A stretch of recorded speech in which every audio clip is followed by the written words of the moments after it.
akan membahas tentang penguatan jati diri keindonesiaan. Baiklah, langsung saja ke pembahasannya. 1. Politik untuk kesejahteraan dan kejayaan. Pada tahun 1912, berdiri organisasi perempuan yang pertama, yakni Putri Mardika di Jakarta.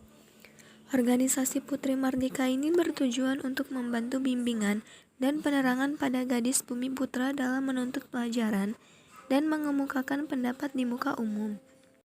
Selanjutnya, muncul berbagai organisasi perempuan di berbagai daerah seperti Wanita di Muhammadiyah di Taman Siswa. Selanjutnya diadakan Kongres Pemuda II yang kemudian melahirkan Sumpah Pemuda. Lalu organisasi-organisasi wanita itu mengadakan Kongres Perempuan Indonesia pertama pada 22-25 Desember 1928 di Pendopo Jayapura yang dipimpin oleh Raden Ajeng Sukanto, dengan tujuan untuk menjalin persatuan di antara perkumpulan wanita dan memajukan wanita. Pada perkembangan selanjutnya, organisasi itu berubah nama menjadi Perserikatan Perkumpulan Istri Indonesia atau PPII. Pada bulan Juli 1935, diadakan Kongres Perempuan kedua di Jakarta. Dalam kongres ini yang dibahas antara lain A. Masalah buruh wanita, B. Usaha memberantas buta huruf, C. Sikap netral terhadap agama, D. Usaha menanamkan semangat kebangsaan, E. Menjadikan Kongres Perempuan Indonesia sebagai badan tetap. Sesuai dengan keputusan itu, pada bulan Desember 1935, PPII dibubarkan. Sebagai gantinya, berdiri Kongres Perempuan Indonesia atau KPI. 2. Pemuda yang berpolitik. Pada tanggal 23 April 1929, Jongjava, Pemuda Indonesia, dan Pemuda Sumatera atau JSB mengadakan rapat di Jakarta. Rapat ini menyetujui membentuk komisi besar yang bertugas merencanakan organisasi fusi yang dimaksudkan. Komisi besar diketuai Kunjoro Purbo Pranoto dari Jongjava.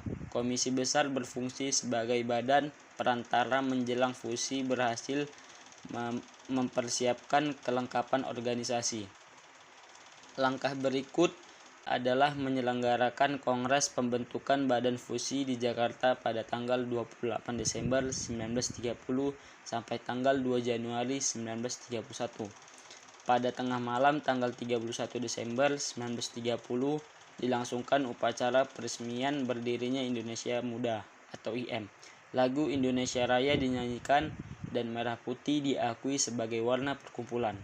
Kongres kemudian menyetujui pengangkatan Suwaji Prawiroharjo sebagai ketua umum yang pertama. Dengan demikian, secara resmi berdirilah organisasi fusi IM, seperti yang pernah dikampanyekan oleh PPPI pada Kongres Pemuda Indonesia tahun 1926. 3. Nasionalisme yang revolusioner. Golongan terpelajar yang berada dalam Al-Jimin Study Club Bandung pada 4 Juli 1927 mendirikan Partai Nasional Indonesia atau PNI di Bandung yang dipimpin oleh Insinyur Soekarno. PNI didirikan untuk menampung orang-orang yang merasa aspirasinya tidak terwakili dalam organisasi-organisasi politik yang ada saat itu. Tujuan PNI adalah mencapai Indonesia merdeka dengan asas perjuangan berdiri di atas kaki sendiri, non-kooperasi dan marhaenisme. PNI bersifat revolusioner. Partai Nasional Indonesia yang berdiri pada tanggal 4 Juli 1927 terus mengelorakan kolonialisme dan imperialisme. Oleh karena itulah PNI di bawah Insinyur Soekarno terus mendapat tekanan dari Belanda. Oleh karena aksi-aksi radikal terhadap pemerintah Belanda, Insinyur Soekarno ditangkap dan diadili. Menjelang vonis pengadilan dijatuhkan, Soekarno sempat mengucapkan pidato pembelaan untuk M. Bakar, semangat para pejuang. Pidato pembelaan itulah yang kemudian dibukukan dengan judul Indonesia Menguat. 4. Volkskraat. Organisasi yang berkembang pada periode ini adalah Parindra, GAPI, dan Gerindo. Mereka memaksimalkan Volkskraat sebagai wadah perjuangan meraih kemerdekaan. Di Volkskraat hanya organisasi moderat kooperatif yang dapat mengirimkan wakilnya. Pada tanggal 27 Januari 1930, MH Thamrin memprakarsai berdirinya Fraksi Nasional dalam Volkskraat. Fraksi nasional ini beranggotakan 10 orang anggota Volkskraat yang merupakan wakil-wakil dari Jawa, Sumatera, Sulawesi, dan Kalimantan. Muhammad Husni Thamrin diangkat sebagai ketua. Adapun tujuan Fraksi Nasional adalah menjamin adanya kemerdekaan nasional dalam waktu yang sesingkat-singkatnya. Di antaranya melalui jalan A. Mengadakan perubahan-perubahan ketatanegaraan, B. Menghapus perbedaan-perbedaan politik dan intelektual, C. Mengusahakan kedua hal itu dengan cara-cara yang tidak bertentangan dengan hukum.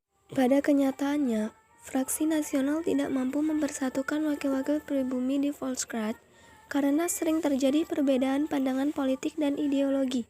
Kemudian muncullah pengajuan petisi Sutarjo yang diajukan pada tanggal 15 Juli 1936 kepada pemerintahan Belanda. Isi petisi ini ialah permohonan supaya diselenggarakan suatu musyawarah antara wakil-wakil Indonesia dan Belanda karena anggota-anggotanya mempunyai hak yang sama.